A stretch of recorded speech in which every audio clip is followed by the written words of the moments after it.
firecracker in the mailbox. Yeah. Talking about what, how he looked after the firecracker went off. Yeah. But yes, the real story is Howard, Howard drunk up everything he could hold of. And he come in over there right before Christmas, and he brought a grocery bag full of firecrackers. Then remember you could buy a great big brick of them. Yeah. As many as you get in a grocery bag, that's how many brought them. And they was lighting them firecrackers over there. Boy, they had a heyday of setting them firecrackers off. And they light packages of them at a time.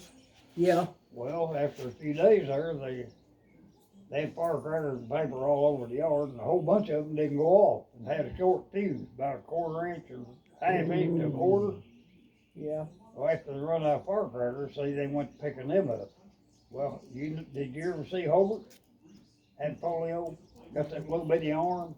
No. He got one arm half again as big as would have been, cause it had everything you don't. Now the other little hand you can't hardly do that.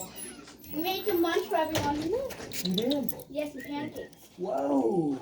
Come here. They was giving them firecrackers up and had them old country matches.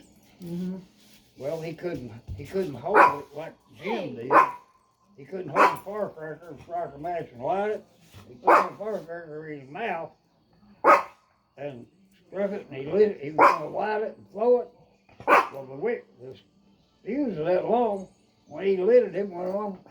His lips was bigger than my thumb, and they was black.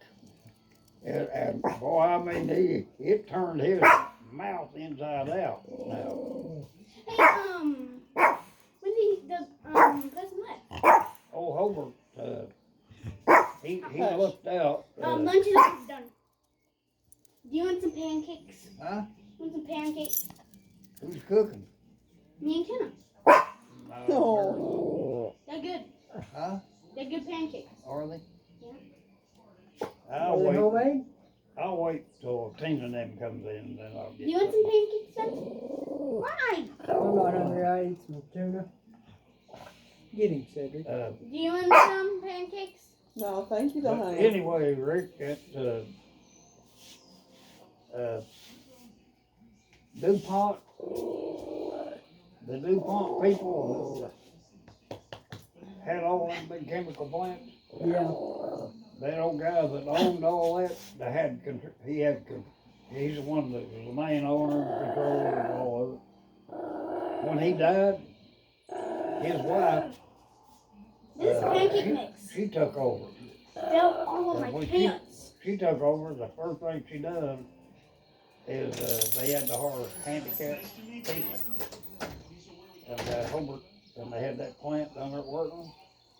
And Hobart went right in there and went to work and retired there. Hadn't been Brad, he never would have got a job, see. Yeah. He lives up Catlettsburg. Jim's up in Michigan. Jim retired from one of the automakers up in Michigan.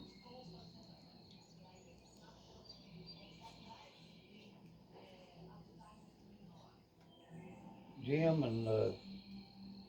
went to work up there in the car plant. And, Eddie Burton and Jerry Wayne, Dolores' boy down there, Yeah. they all worked up there in that plant. All of them retired. Well, they shut that plant down before Eddie and Jerry Wayne had enough time in to retire. Yeah. And they just built that Toyota plant down in Georgetown. Mm-hmm. And they went down there and finished out their retirement deal. As soon as they got the time in, they retired and went to Tennessee and bought houses in a subdivision down there. Jerry Wayne and Eddie did.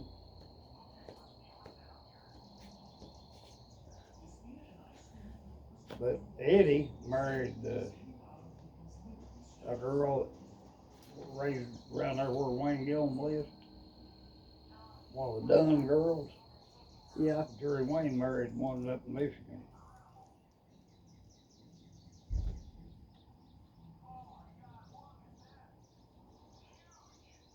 Well, I reckon JP and them will get their pipe cut and put back today. I don't know.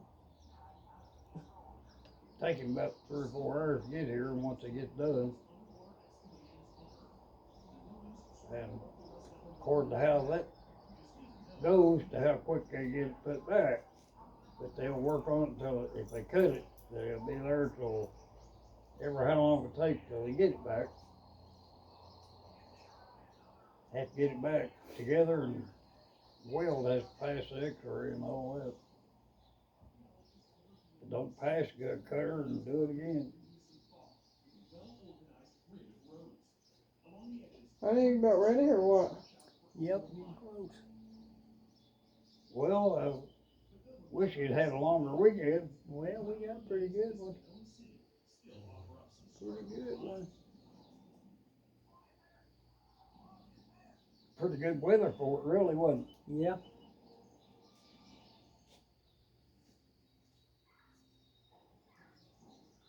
I can't believe you're all in there working in the wrong yard, Ricky. Yeah. Boy, I bet they got assist, didn't it?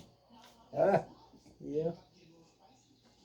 Well, they couldn't have. Is today the only day she worked there in that yard? She was there. She went and looked at it yesterday, I guess, or some other time. She went And then, to see what kind of but job. today's the first day she worked in that yard and did the wrong one. Boy, But I set that emergency brake on that truck, and whenever she realized that we was at the wrong house and had to move driveways, she couldn't get the emergency brake off, and she had big black marks and spin marks up and down both driveways. Tore the grass up. Boy. that was Betty, wasn't it? Betty come over here that day, that little old car. Her and that buddy of hers, that one, they pulled up there and she won't know if I'd turn that car around. She was yakking with Tina there and all.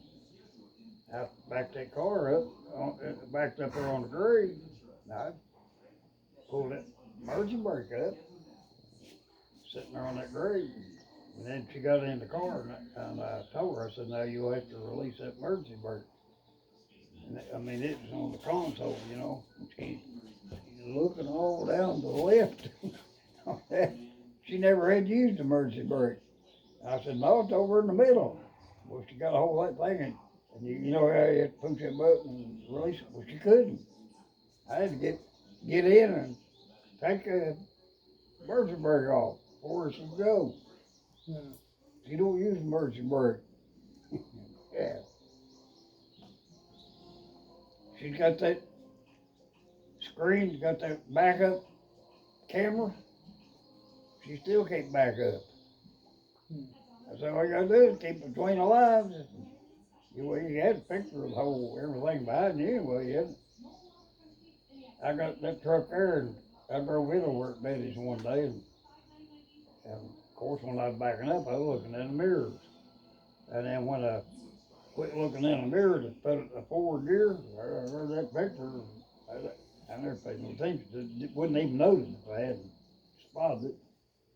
Yeah, I had to back her truck up to clear a path where she was wanting to put all the sticks and leaves and grass she'd pulled.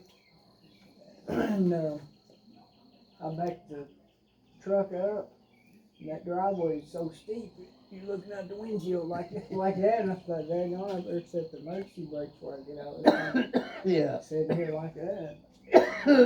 Yeah. That tells you. Well, see, most times they don't never set emergency brake here.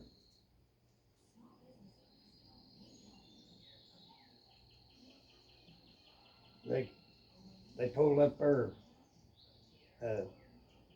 You know how it gets sometimes when it snows and they run over it and they get big slick. They pull up there and come back out here and the truck's sitting down there in that tree. And thought somebody moved it. Well, Ricky, you wanna load up and go with us? Well, I would, but I better stay here and keep these here critters all happy.